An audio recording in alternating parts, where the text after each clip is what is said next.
How does the Quran speak about other faiths and people of other faiths? Often we hear that Muslims feel that their religion is the only religion that's correct. Is it not? I mean, the criticism often made of Muslims is that you believe your religion is imperialistic. Yours is the only religion. Is this not considered a form of disrespect for other religions? What do the teachings of the Quran tell us about this?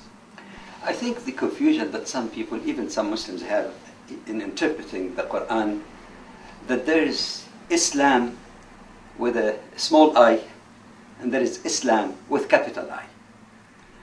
Islam with small I actually is a concept, not a particular religion.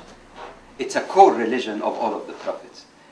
Because this is an Arabic term, and based on the etymology of the word, the root itself from the language of the Quran, it means, if I were to summarize it very briefly, it means to pursue or attain peace with God, inner peace within oneself, and peace with all the creation of God, which includes humans, Muslims, people of other faith communities, relationship with the animal world, with vegetation, even with the inanimate world, through submission to God, willing, trusting submission to God, and acceptance of His grace and guidance in one's life.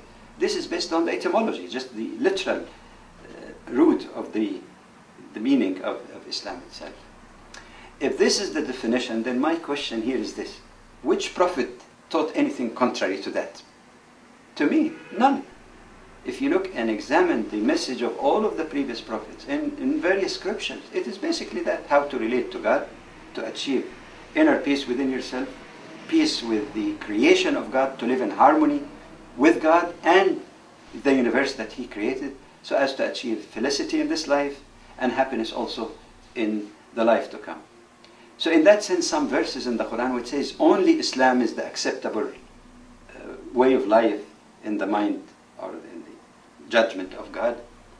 The question here, is that a reference only to Islam, capital I, which referred to the particular faith community that believed in the last Prophet Muhammad, as well as all of the prophets before him, but at least the reference point is the last message of Prophet Muhammad, peace be upon him, and the Quran itself? That's the issue. That's maybe a subset of Islam, small I. So some of those verses in the Quran then would say is only Islam is accepted by Allah. What does it mean? Does it mean only Islam that was taught by Prophet Muhammad, peace be upon him, to the exclusion of all caravans actually, of believers who believed in the same Islam, small I, throughout history and sincerely followed their Prophet? In fact, you find evidence in the Quran itself, that verses that says that those who believed in Moses or believed in Prophet Jesus, peace be upon him, and maintained the teaching without any change and followed the path, the right path, they are also to be saved and regarded as people accepted by God. So it's a matter really of understanding.